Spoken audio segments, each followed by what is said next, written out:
মা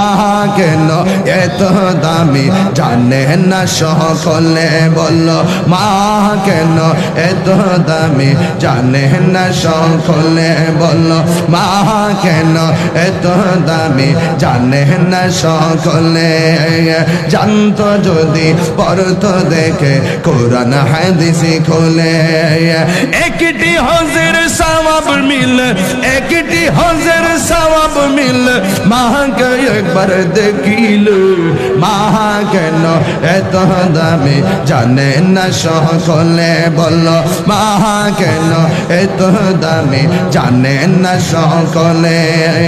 দুটি বছরে পান করালো মায়ের বুকের দুধ কোলে পিঠে নিয়ে আমায় দিতেন কত শোক দুটি বছর পান করালো দুটি বছর পান